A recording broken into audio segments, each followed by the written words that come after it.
के इस लक्ष्य को प्राप्त करने के लिए शिक्षा के क्षेत्र में जो कार्य हुआ है, आपने देखा होगा पाठक जी जो अपने भाषण में कह रहे थे, बेसिक शिक्षा परिषद की स्कूलों में बेटियां नंगे पैर जाती थी, फटे कपड़े होते थे। अगर सरकार कभी कृपा कर दे 17 के पहले तो जो यूनिफॉर्म देती थी वह अपने आप में मजाक का पात्र बन जाती थी। और आज हम कह सकते हैं उत्तर प्रदेश में बेसिक शिक्षा परिषद में 1,60,00,000 से अधिक बच्चे पढ़ रहे हैं। प्रदेश सरकार उन्हें किसी भी पब्लिक स्कूल और कॉन्वेंट से कम कीमत की यूनिफॉर्म नहीं देती उन बच्चों को। 2 uniform, bag, books, shoes, socks, sweater, ये सभी उपलब्ध करवाती है। ऑपरेशन कायाकल्प में हमारे जनप्रतिनिधियों ने और अधिकारियों ने मिलकर के 1,36,000 से अधिक विद्यालयों को ऑपरेशन कायाकल्प में संसाधनों से युक्त किया है।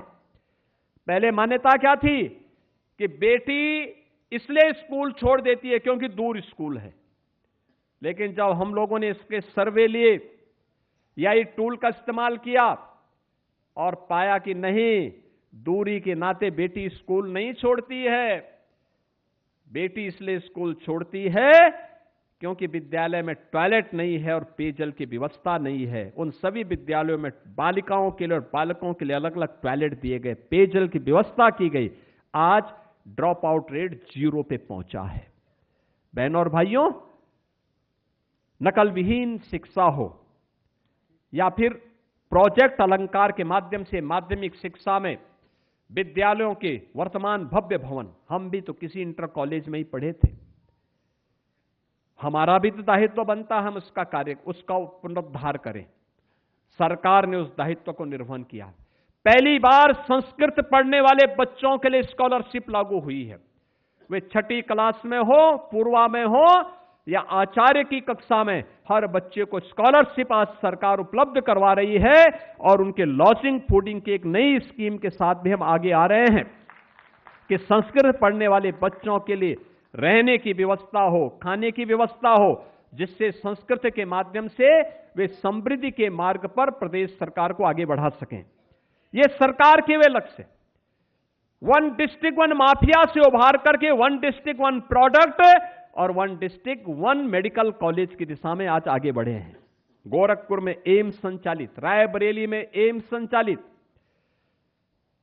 World class cancer institute Kashi में बीएचयू में बन चुका है। लाखों लोग उससे लाभान्वित हो रहे हैं। और आज प्रदेश सरकार ने स्वास्थ्य के क्षेत्र में जो प्रगति की है, लगभग 6 करोड़ गोल्डन कार्ड जारी होने के साथ ही आरोग्य मेले हर पीएचसी पे हर रविवार को आयोजित हो रहे हैं। आज इंसेफ्लाइटिस की बीमारी पूरी तरह समाप्त हुई है, वेक्टर बाउंड डिजीज समाप्त हुई है, उस पर एक नियंत्रण, प्रभावी नियंत्रण किया गया है।